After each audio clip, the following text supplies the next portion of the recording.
Episode 19. Already? New angle. What do you reckon? Will it look alright? Oh, we've argued about it for a good 5 minutes. Yeah, I like it to be like far back, and you want it to cover your rolls, apparently. It's just not a cute angle to sit at. Rolls that you don't have and all. That's the frustrating thing. I get it. You know, like, I feel like, aren't you a bit off edge? Yeah, it's one of them, innit? You know, like, if you were a bit fat, I'd be like... It's just the way I'd be like, fair enough. No, it's the way people sit. You know, like, if you just feel uncomfortable. Yeah. But, like, I've nearly got my nips out, so if that makes you feel better. So we're sporting our holiday tans, aren't we? So yeah, it's true, actually. Although I'm looking browner than you at the minute. Yeah, but yours, like, manufactured, not natural. No, it's not. You went browner than you came back. That's not true. It is. Anyway, we could do that all day. But we're at a mutual friend's wedding. There were like about 70 people from UK that went over to Greece for it. We took over, didn't we? Yeah, it was cool. But I've got some learnings from that I was just going to delve straight into. Wow. Go on then. Right, it's the first holiday I've been on in fuck knows, like where there's been nothing to do but chill. Mm-hmm. And leading up to it, I was actually looking forward to it because you were surprised, weren't you? You're actually proud of me. You're like, oh, I'm glad you're going to chill. And then when I got there, I did a bit of work each morning and then chilled, enjoyed the company of people, some I hadn't seen for a while, some I see regularly, but what I did find was, in the moment, loved it, chilled, actually relaxed. But fuck me, when I got back, I was miserable as fuck, but not in a, oh, I wish I was still on holiday way. I just couldn't get going. Yeah, and I was like, what I realised were, I do not relax well. So when I'm relaxed, it does something, it seems to have a negative impact on me. Mm-hmm. And I remember once I went in, Rach, she bought me for Christmas one year. Have you been in them? You seen them flotation tanks? Oh, yeah. Everything's black. It's just you. It's meant to be the ultimate form of relaxation. In water. Yeah, you like float on this salt water. Mm. I did that, right? Zoned out, obviously relaxed. I got in the car after, and I was like sat in the car like that, miserable as fuck. And like when I described it, I would talk to my mum about it, and when I described how I felt, she was like, "Oh, you were relaxed." I was like, "Oh, fucking hell, that's miserable." So what I found was, even though I loved that holiday completely and I did relax, I can't go away ever again for a week and do nothing. It's not, and obviously I trained, I did that stuff, but it was just that. I don't know. I know it's because I had stopped for so long or what. But getting going, I did not like that feeling of having to get going again because that's just not been me for so long. So, yeah, a weird sort of learning. Like, I absolutely loved it. And, you know, if it was a situation like that, I'd absolutely go again. Mm. But just weird how relaxing has a negative impact on my life. On your energy levels. Yeah. Although it was interesting. I was listening to a podcast earlier today that we're going to talk about a bit today. And he was saying he's going to try and meditate. So he's going to try and do that because for not the same reason, but the reasons of like the hamster wheel of life is constantly going, that when it is still, what are you left with? Mm. Well, apparently for you. Apparently when I'm just left with me, I'm left with fuck all and I don't like it. And I'm okay with that. Yeah. I'm okay with that. But that was really interesting because I was like, that's true. Because when it all stops, or the hamster wheel slows down, what are you left with? And do you need time to realise that what that silence looks like? Mm. Yeah, but I guess my take on that would be when you've got shit to do, that wheel doesn't slow down. And if it slows down... But you've always got shit to do. Yeah, I know. And that's the point, isn't it? I think. To me, it's like I've got so much I want to do. So I don't need to slow down. I don't want to slow down. Yeah. I don't, you know what I mean? So that's probably why it has a negative impact on me. When you talk about that podcast, and we're going to come on to some more of it, like we've just talked about. We're talking about Alex Hormozi. He has fucking achieved so much through not stopping that obviously now he's maybe at a point where he's like, am I going to have kids? Am I going to do this? Am I going to do that? Maybe like just having that time to meditate, it's different from everything he's ever done.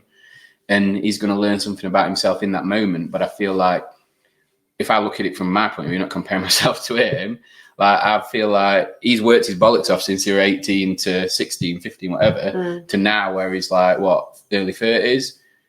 Whereas I fucking wasted fucking 20 years of my life. Go back to front. You know what I mean? So like now it's like, I don't want to slow down. I feel like I've done my relaxing. It didn't serve me well or another. And now it's like, right. So I get it. Just it works for everyone, doesn't it? And it's weird when you hear podcasts like that or you talk about stuff like that, how it can impact you in a different way, almost daily, depending on, you talk about it a lot, don't you? About when you're ready to receive a message, how it resonates more than it can be just 24-hour indifference in here. Oh, 100%. And the way someone delivers it. Yeah. So then they go between Chris Williamson and Alex, and how he says, one of them says one thing, he was like, I've never heard it framed like that before, but I couldn't say it better myself. So sometimes you go around the house, but it's when someone succinctly puts it in a way that message hits to you, I think it's powerful, isn't it? And that's why I think podcasts are amazing. Yeah. Because like you say, the messages can be so similar, but a 24-hour different frame of mind, you can take it on completely differently. So yeah. So don't relax is the moral of your story. My story. What about you? How did you find it? Well, that's the first time. Well, I did half an hour in the morning, just to keep on top of emails and stuff. But then I spent time with Oscar mainly. That was just my thing. And then obviously with my friends as well. But because it is the hamster wheel of life, that I loved it. So I slept more than ever than I do at home, apart from when I've been back in. Just sleep terribly. See, you can't. I'm doing like it does take me a while to get restarted, but I'm all right with that. So no, I do love it. I like the time, the reflection. I'm sure I've mentioned before, and I know I absolutely love being by the sea in whatever context that means. And yeah, spending time with him, and he was just so happy, like so happy. I don't think he had a bad day. So it just goes to show that then enriched my time. So that even though there was downtime mentally for me, with a 3-year-old, physically you don't have any. So I was, doing bombs in the pool and chasing after them, and at the school disco and running and playing cards and all that sort of stuff. So it's like not sat there relaxing, but it's like a brain shut off. But it is, for me, it's a mental relaxation, even if physically you're just running about after him. But that's what I want to do. Yeah, absolutely love that. I couldn't do both. I could do. You taught him to bomb, and he taught me to bomb. And then that is true. Mate Doxy, he had everyone bombing, didn't he? He did, and then broke his sunglasses. Did you say? Yeah. I was very upset about that. Anyway, so the topic of today's show, like we've kind of touched on it briefly without even meaning to, with the Hormozi stuff. So we both listened to that podcast. You're on a 4-hour podcast with Chris Williamson, and it was really insightful. And one of the things they do when he has him on as a guest is he reads out stuff that Alex Hormozi said and asks for his take on it. Mm-hmm. So what we've done is I chat GPT 30 of Alex Hormozi's most prominent quotes, and we've picked 3 out that we're going to give our takes on, just in case anybody's interested. Okay. But good. In terms of what we've been up to, I think we'll talk a little bit about that, and then it'll slide nicely into your top tip. Okay. And then we'll do that at the end. Fine. Ready? Yes. So we've talked about the holiday, but obviously this is our first one in like 4 weeks, me and you, because Ed stepped in for you on one. So we still had an Ely, so we were all right. Yep. I had Jake. Me and Jake had a really good chat. I had a list of notes to go through, and we literally just chatted shit and didn't talk about anything, which were amazing. Like, I love chatting with Jake. That's good, though. He's got an amazing take on things, and I do like talking to him. And then I had Jason, who's prominent media in the CrossFit space, also doing some other stuff. So that was cool because, I'm a CrossFit geek, and he had some really cool takes on stuff. And then we've got some really cool people lined up, like it's exciting. Marketing, like massively. So like obviously most of the guests we have come from within the CrossFit space in some capacity. And the ones we've got coming up, we've got the managing director of Entrepreneur Circle, which is fucking cool. And me and you are both going to do them together, aren't we? I can't wait, yeah. Like, that's going to be fun. And then I've got Rory McKinty. We've debated how you say that. I meant to Google it before.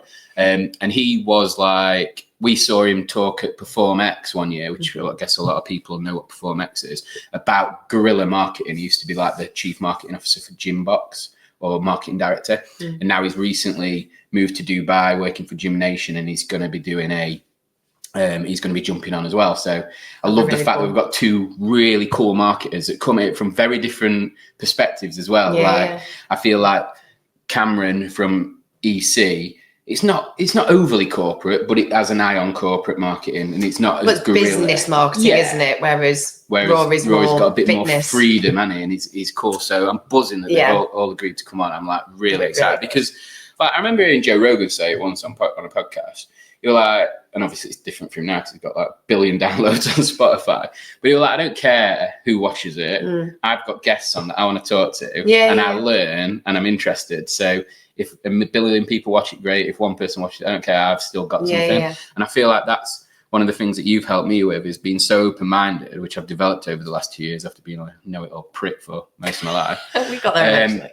It's like, I want to talk to this person, and they've got so much to offer. And I can't remember ever being excited about a conversation with people in my past lives. They were like, normally I couldn't wait for him to stop talking so I could. As probably people find with this, but that's our dynamic, So that's that. But like speaking about the EC Entrepreneur Circle that Cameron is the MD of, we were at an event on Monday, Tuesday this week, weren't we? Which was really cool. They call it the Implementer. And it's basically you go with some ideas about your business that you want to fix. And there's basically 25 to 30 tables of experts in specific areas, whether it's digital marketing, business strategy, business marketing, loads of different things. So you have your list and you think, right, I need to do this. And it's all about going there, getting that advice and then implementing it. Hence why it's called the Implementer. And one of the things that I think resonated massively with me from that was a talk that Nigel Bottrell did, who's the founder of that organization. And he talked about activity and productivity. And we've talked about it before. Are you busy or are you productive? And I don't know, the way he framed it really spoke to me at this time, because we have a lot of days where we're working in the business. And at the end of the day, you feel unfulfilled even though you haven't stopped all day. And that's because you've been doing activities and you haven't necessarily been productive. So you've got your mini endorphin hits by ticking off your to-do list, but what have you done? You've actually done nothing. Yeah. So he talked about a way to maybe, it's almost time management in a way, isn't it? It all can come back to that. How are you spending your time? Why are you spending your time like that? So yeah, I think you've developed a top tip off the back of that. So well, we were talking about it when we were there, and I was saying it was actually a guy, Darren Hardy, when I did his course a number of years ago. And he used to say the night before he made like a box, like a 4-section box. So say it was A, B, C, D. And then what he'd do is the night before the following day, he'd decide what were his A jobs. And the A jobs were what like pushed the business forward, what were the big decisions, what was going to make a difference to that business, whether it's getting customers, marketing, whatever it is. A jobs were the first ones that had to be done. B were obviously the second important. C, if you got time to, then great. And then D, what could you delegate? What could you give to somebody else that doesn't need to be on your list? So every night you'd go through that and you'd work through A, B, C, D, and then you knew exactly what you were doing. So you didn't spend the first half an hour procrastinating on what you were doing for the day, because at that point you put a wash load on, put your banana bread in, faffed about, gone to the gym, gone for a walk. Whereas if you're like, right, I've got the A job, and you wake up and you're like, right, I've got half an hour, I'm going to do half an hour. You've already established what your day is going to look like and where that business can be moved forward. So prioritizing as well as time management, but it's essentially prioritizing the big jobs. And if you are sat there the night before and they're all B and C or D jobs, then your job list is wrong. So the night before you need to go, well, they're all crap. So how do I move those down and create an A job that moves my business forward one way or another? So some form of progression or activity that gets you to that goal, even if it's just one element that's on that A list. So yeah, I think that'd be the top tip that we spoke about, isn't it? Yeah, and I've done that. I've done that for next week. I like put all my jobs down on for Tuesday, and then I looked at them and I was like, I actually had a couple of A's, so I was quite happy. I was like quite happy, because I feel like I'm guilty of, as anyone, of like getting sucked into doing what I have to do to keep the lights on, but like then life gets in the way of the A jobs, because I don't know, they take time. So like I said to you, didn't I, after, I need to develop that habit better, because I'm really habitual. And if I have a routine, I can stick to it. And it's weird because I stick to that with fitness. I stick to that with reading, my little morning routine. But for some reason, the 90 minutes that we've always talked about, I dip in and out of, and I've never been able to develop it as part of my routine. So I'm going to find a way to do that, and we'll report back on the next podcast how I got on. But yeah, that was really cool, that. And yeah, I think it's just like, it's just understanding, and like you said then, it's like, what are you going to do tomorrow? And like one of the things that Nigel said that really hit with me was, today is not over until tomorrow is planned. Yeah. And I love that. So if the only thing you plan today is one A job for tomorrow, that's your 90 minutes, that's fine. Yeah. And anything else that happens, get that A job done in the first part of your day. And then if you need to just fucking do admin all day, don't matter. Yeah. And then the next day the same. And that's how I'm going to try and do it. And then you're not under as much pressure for 90 minutes then, because if your A job only takes 10 minutes, then it doesn't matter. You've moved your business forward that day, and that's what I've took from that. Yeah, I like that. So Torie's top tip is A, B, C, D. Plan your jobs, and if you've got too many C's and D's, you're a knobhead. Makes me. But I've had time taking a piss. Create your A-list. I'm a knobhead because most of mine are. But it is hard, isn't it? Like, because you are the only person in your business when you start out. Of course you get bogged down in the weeds, because if you don't do them, no one does. Mm-hmm. But that's the thing, isn't it? Like, if I look at my day, most of the stuff I do, you could probably pay someone 15 to 20 quid an hour to do it. So maybe that's what you should do, innit? Like, if that'd help you then create more A's and do more stuff on the business. So Definitely. yeah, but really good session, as it always is with those guys, isn't it? Like, you always learn something from the entrepreneur circle. Right, I reckon we're just going to get stuck in now, because we've been chatting for 15 minutes. So let's go on these tweets. Okay. So you've picked all three of them, actually, haven't you? So yeah, that's interesting. So I'm going to get your take on them first. Go on then. Right, the first one. A few years ago, I realised I wasn't unhappy anymore. The main change, living life, noting good days and bad days. Hungry. So a few years ago, I realised I wasn't unhappy anymore. The main change, living life, noting good days and bad days. The thing that resonated with me when he was talking about that online is, like, there's generally a period of your life where there were 2 or 3 significantly bad days. But the ones that you've thought about over and over and over again have turned those 2 or 3 bad days into 2 or 3 bad months, because that's what you're focusing on, that feeling, that event, what happened, whether it be loss, failure, you know, a low bank balance, whatever it is, you focus on that rather than going, well, you can't change the fact, so focus on the good stuff. And he was saying that this year, he was saying that he just focused on the bits that made him happy. And even though once upon a time someone would say, oh, that made me really happy, and we go, what, that makes you happy? You must have nothing in your life.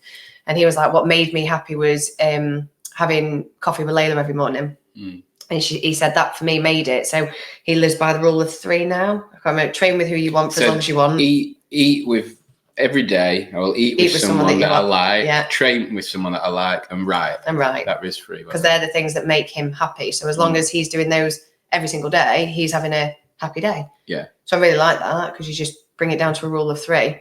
So if you're sat there and you have a shit day and something happens, then yeah, just do one of those 3 and it brings you back. It was a bit like the other one where we were saying, expect the worst and then come back and remind yourself it's not the worst case. So I was saying about the cancer one. Did you hear that bit? Yeah.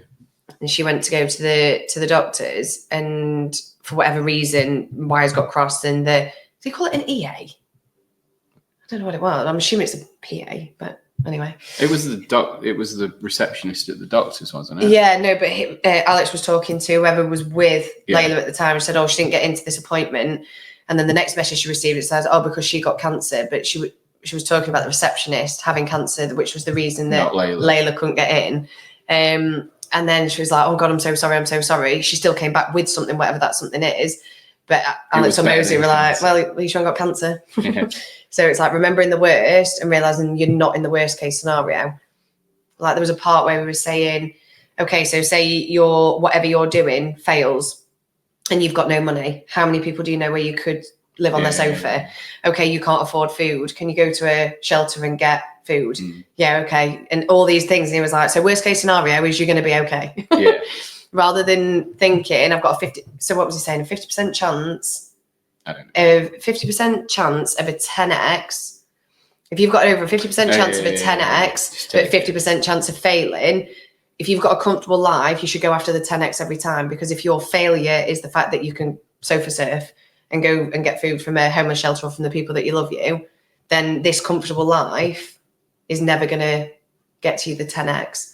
Because if that's, you know what, that's where we were saying about treading that line of always looking up and realizing that failure or getting rid of everything, you are going to be okay. And I really liked that. Really liked that.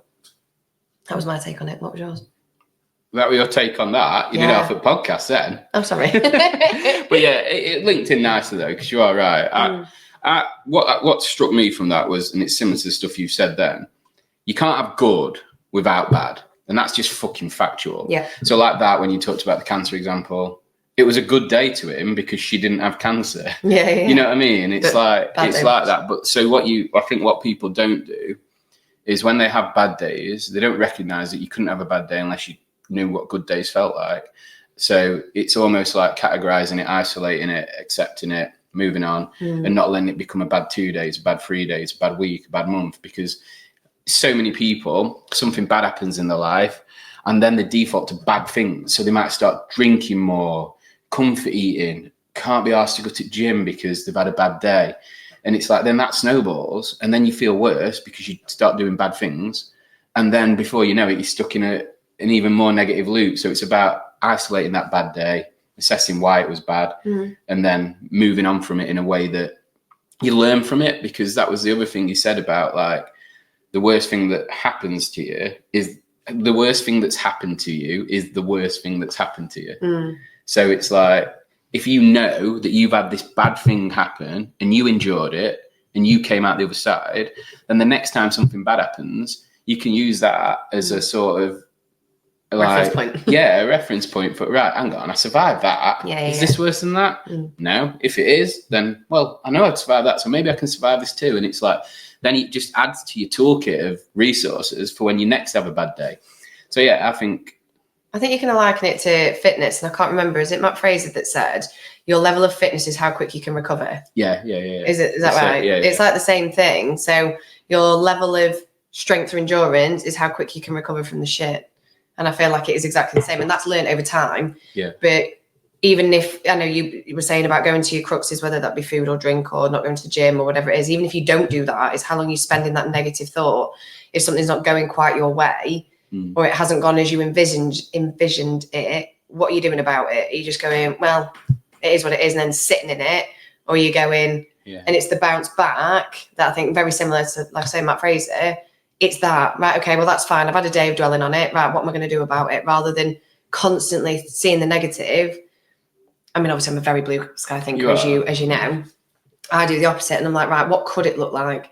Because if you're doing 1% towards what it could look like, you may never get to perfect, but if you're doing 1% towards that way rather than that way, then you're flexing that muscle, aren't you? Yeah. How do I make it better? How do I make that thought better or like more powerful so that I'm more likely to achieve it than thinking, no, well, it's shit. Like, what am I gonna do? Because then it is, isn't it? It is exactly what you're saying. And then everything around it impacts you because you then become that source of negativity.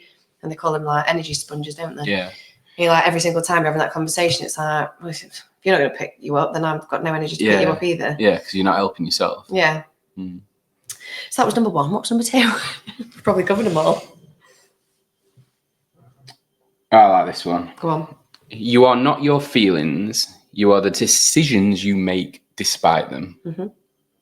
That's really cool. Because I guess it's similar to the last one in so much as if you referenced it on bad days, but you know when, like, it's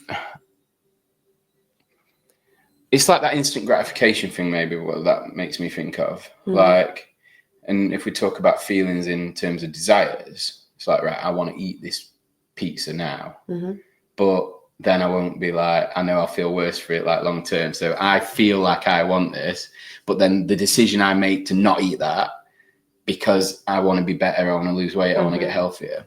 It's stuff like that. But also, like, I guess when you're in that moment of feelings, you kind of have to accept that the feelings that you feel are only yours. So if you're a business owner or in a personal relationship or anything, if you try and judge someone else by how you feel in the moment, then it's just so unfair because that person can't, like, it's not physically possible to do the same they're not thing. In your feeling. And also, if you live your life by your feelings and in the moment express them deeply or die on the hill with them, a feeling is fleeting.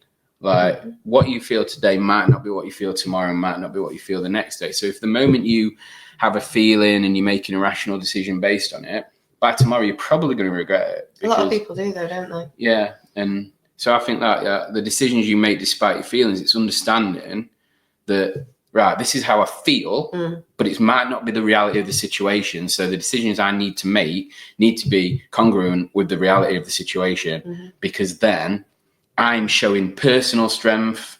It's showing me that I'm not led by my feelings and desires and whims, and I'm stronger than those. So when those bad feelings come, which inevitably we all have them at times, you don't let that ruin who you are, what you want. You don't let it impact your business. You know, if someone that you're in a personal relationship does something that you don't like, you don't act irrationally in the moment and cost yourself that entire personal relationship forever by something stupid you said because you had a feeling.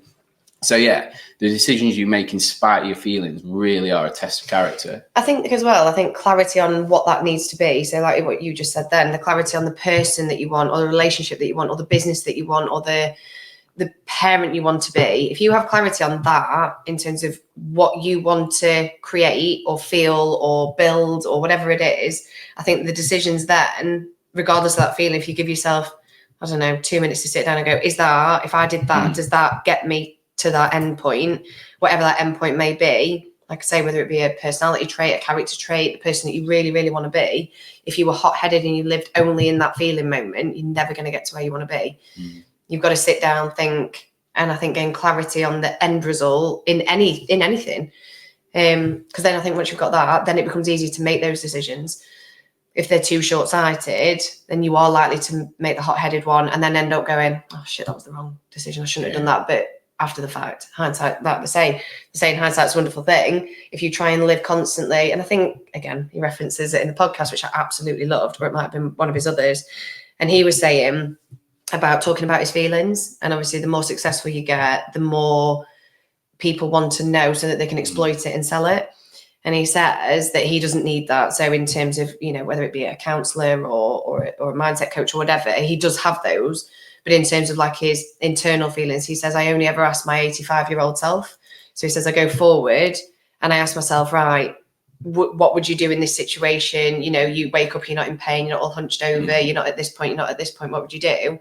And then he says, and then if my 85-year-old self tells me, no, you're doing it right, you're living life as you should do, he was like, that's all the counselling I need. And I absolutely love that. I mean, I'm a private person, so I don't talk generally about my feelings. And I realised that I do a lot of that, probably not to that extent. But again, it resonated with me. And I was like, the future version of me, the person that I want to be, am I answering my current situation, my current choices, my current dreams, all based on that, rather than someone else's view that I'm paying to tell me what they think my view is. That's why I don't like that shit. I think it's just... Well, you've got to try it, and I tried it, and it wasn't for me either. And I'm not saying there isn't got a place. It definitely has, and I know a lot of people where it's had amazing success with. But it just depends what works for you, and that really resonated with me. And I thought, actually, that's really interesting. I like that.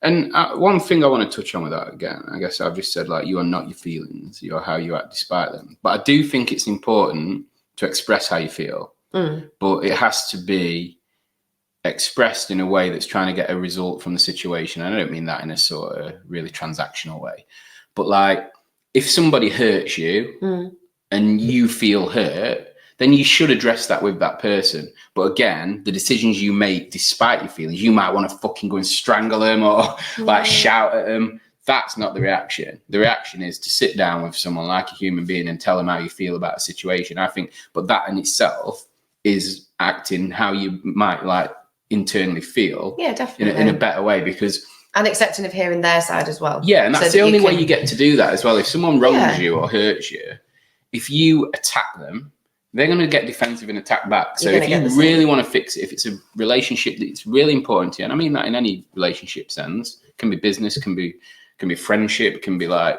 family. If you really have a problem with what that person's done or said, it's probably because you care about them. Because I couldn't give two shits what most people say about me. But if it's someone in my inner circle, I'm like, shit, maybe I was wrong then. And I might want to fight them for saying it. But let's sit down, let's talk about it, let's figure out, like, was I wrong? How do I treat you better in future? How can you treat me better? And that's what I mean. So, but that, again, is still that premise of you are not your feelings, you're how you act despite them. You might, like I say, you might want to run and fucking kick off, but it gets no one anywhere. So. And again, that's a muscle that you've got to flex in order to get good at that. Because if you are a hot-headed... But I'm very well, we had it at the beginning with business, and you'd be like, no, not so much. I mean, now you are you even referenced it at the beginning. Like, you are very open-minded now. Say someone came to you. Whereas at the beginning, you'd be like, well, I don't want to talk to them. Why would I want to talk to them? Yeah, I was like that with people, but I felt I was quite, even from the start, I was quite open to your teachings. Oh, no, definitely. But you've done the hard work. I put the legwork in at the beginning, but again, it's a muscle that you've got to flex to get good at it. So, yeah, I agree. Right, last one. Last one. Oh, I didn't know we'd pick this one. Okay. Your inputs dictate your outputs. If you're not getting what you want, change what you're doing. I like that. That was down to that ABCD thing. Like, if you're not got enough A's, but you're still doing it and you're not enjoying the output of your own work, change what you're working on. I've done that a lot recently and spent those 2 days. I mean, we didn't see each other for 2 days, did we? I spent that working on my business, and it was crazy because everything that I thought I was doing, when I'd got 2 days to actually sit down and go through it, I was like, I'm not doing the right things here. I need to change what I'm doing. So I have done. Made a couple of not calls, but changed the direction in which it's going. And then suddenly I'm like, right, that's given me a bit more clarity. And then by doing that, I've done that in all of the areas that never just change something that we're doing with Ely Fitness for exactly the same reason. So I was like, right, I'm not enjoying what this is, how this is going. So that's a me thing. How do I now make it better? And what we've come up with is a million times better. So it's already, I already feel 10x what I was before, because I've got clarity on the fact that I wasn't enjoying where it was going. But now I'm like, right, that's where it is. So that's what my take was on that. What was yours? I think your inputs dictate your outputs. If you're not getting what you want, change what you're doing. I think that's what I probably did about getting on for 2 years ago, because my inputs were sesh, because I always worked hard. It was different. So I used to reward myself almost with inputs that had a negative effect on the hard work I was doing almost, because I had a capacity to work in terms of doing the work, but not actually, I was at an event every weekend. I was doing bits online, but not loads, not sending loads of emails, nothing really strategic, because I was just I enjoyed the inputs that I had at that time. And then when I realized that I wanted to be more, I wanted to do more, I had to change my inputs, whether that were people that I spent my time with, stuff that I did at weekends, what I consumed from a sort of media point of view. And I mean that so much as I'd happily spend a day on the sofa watching Netflix all day because I had a hangover. So that day were wasted. And then, you feel like shit the day after that because you've done nothing. So all my inputs at that time, on the face of it, people were he's working every weekend. But then there's the stuff that people didn't see could have been better. And it weren't until I changed my inputs, now the only time I really sit on the sofa, I watch footy if there's footy on, but in the morning to read, have my dinner and maybe throw an episode of something on, Friends or something, just so it's in the background, because Friends, it's inoffensive, innit? You can dip in and out. Things, I'm not committed to the latest series, but I just like something on the background while I'm eating because it just helps me unwind. But it's stuff like that. So then the things I read are different. Joining the entrepreneur circle, that's an input. Spending time with you, that's an input. These podcasts, when I get to speak to these people that I talked about, that's an input. And all these inputs drive better outputs for me because I'm learning. I want to be more. I look up to these people that I talk to. I see what they're doing. I see what you're doing. I'm like, I want that to be more of my output. And, I'd only see mates when I went out. Last night I went for dinner at one of my mates' house, just sat there, had dinner, his kids were there, we had a nice chat. And it was just nice. And then I went home, he always cooks a decent meal, so it weren't unhealthy. So I went home really fulfilled, but I'd not been unhealthy. I slept well, got up, trained. And it was there would have been a time when I'd only met him at pub. So my inputs, the overall thing of seeing a mate was the same, but the inputs were vastly different, and therefore the outputs were. So I think that's I realized I needed to change something, and I didn't know it was all about inputs and outputs that's framed. I just knew when I woke up that day when I fuck this, I'm going to change. I didn't know what I needed to change, and then I kind of stumbled along the fact that, oh, hang on, if I stop doing that, this gets better. If I start doing that, this gets better. And it's focus on the good days. Yeah, it's been. I do I try and do that. I struggle with that sometimes, that focusing on the good days, because it is hard sometimes when you kind of on your own in business or you're doing stuff. Sometimes you do get bogged down in the fucking I achieved nothing today, because you're success oriented and you're not where you want to be. So the good days seem to be. But when I look at my life, I've had bad days, and nothing's as bad as some of the stuff that I've done, been through, and all that. So they're what helped me focus on the good days. Because your sister always used to tell me off for this, but when anyone ever asked me, and I've said it my entire life, when anyone said to me, "Are you happy?" I'd be like, "I'm not unhappy." And that breaks people's mind, but that's always been my way of framing things, and it's almost positive in a weird sort of way, because in a very you way, definitely. Because if I'm not unhappy by your measure of happy, if you're calling that binary, then I must be happy. But I've never felt I don't mean it in a depressing way. Whenever I say it, it seems depressing, because I don't mean it in a depressing way. I'm not a depressed person. I'm not unhappy, but I've ever really felt happy. And I, again, don't mean that in a sad way, but I'm happiness to me is almost like something that I'm trying to achieve through what I'm doing, as opposed to something that means I'm not unhappy. So if I say to you, I'm not unhappy, then I'm not unhappy. Concentrate on that. But yeah, again, obviously we're talking about this podcast. So I'm just the bit where he said, because what if you're saying your version of happy is whatever this thing is that you're working towards. And he was saying, I can't remember what it was Chris Williams saying that one of the guys was saying, when you're in a moment that you're enjoying, it's like soaking it in. So that even though happiness isn't an overarching thing because it can only ever be short-lived, if those moments or pockets of whatever they are, it was like, then you need to resonate it, let it, remember it, don't let it pass you by and be like, right, next day, let's talk about tomorrow. So whether it be coffee, like Alex was saying, coffee with Layla, and that was making him really happy, or training with his mate, that made him really happy. So they are only 1 hour of happy, which made him happy, but he let it resonate rather than saying, well, I'm happy or unhappy. He wasn't, he just knew the bits that did, and then he let them soak in. So like you're saying, because it's not a state, you can't constantly be happy or unhappy. Yeah. It's making sure that those pockets of which make you feel a certain way, you, what's the word, not soak it in or, like, let it, it's acknowledging, letting it be, isn't it? Yeah, and living in it rather than looking back or forward, or the fact that times have been really shit right now or whatever it is. And he was saying, and that is what give you more good days than bad days. So not happy or unhappy, it's the moment. That's like really struck me what you've just said then, even though I've listened to the same podcast, but I didn't think of it in that way. And I've got a real like sort of recent example from yesterday, and that's what I mean. Like I had a really great, I went to gym, the lads were there, trained with everyone, did a great workout. Hamid Elliott, if he's watching, which doesn't happen often. You tell me. I did single unders rather than doubles, so we had an out. But anyway, so you can't. But I can. I told him anyway. Elliot, I've got your back. You sound like Elliot. You definitely haven't. I said to him, "How many singles? Either do it properly or don't do it." I could do doubles. I'm not a fanny. I said to him, "How many singles do I have to do to make it fair?" He gave me a number and I beat him. It's irrelevant. You're a skill less, so therefore didn't beat him. I'm a skilled athlete. And he's not. So. But anyway, now you're making me unhappy. Okay, sorry. You're making me very unhappy right now. But yesterday, I would never have said I was happy. Again, not that I'm unhappy, so not in a depressing way. But I had a fucking great day with people that I really like spending time with, like from the afternoon in the gym and then going to my mate's house.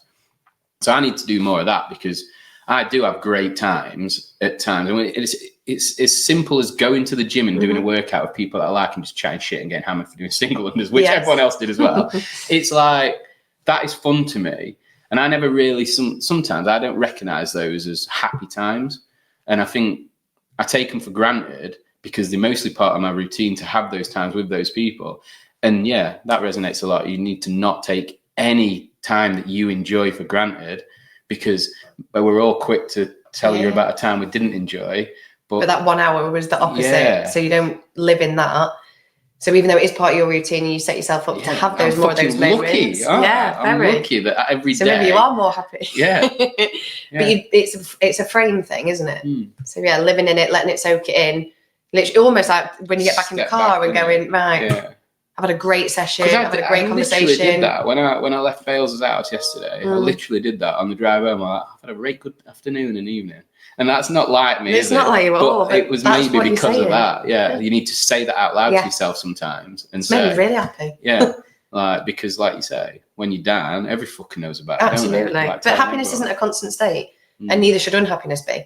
No. But living in the moments either way and recognizing that that's what it is, and then return back to normal is how I took that. You know what? I hope loads of people watch this podcast because they need to hear this message.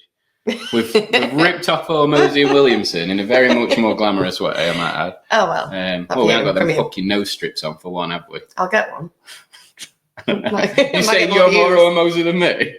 I'm not far off. But yeah, that's been good, that. And I think I've just learned to appreciate. I enjoy them in the moment, but then after they're gone, I'm like, now I need to sit there and go, I had a fucking good day today. Be interested to see what stay tuned, guys. I'll tell you how this goes down. I feel a bit sick already. Oh, God. Done? Yeah. Wait. Oh, what? I'm watching Zach Bryan tomorrow and I'm fucking buzzing. So anyway, I just wanted to finish with that. I'm happy about that. Even before the fact. Yeah, so you need to sit and settle in it. I will be on another planet. Like he's singing just to me. You think like that in the kitchen. I do.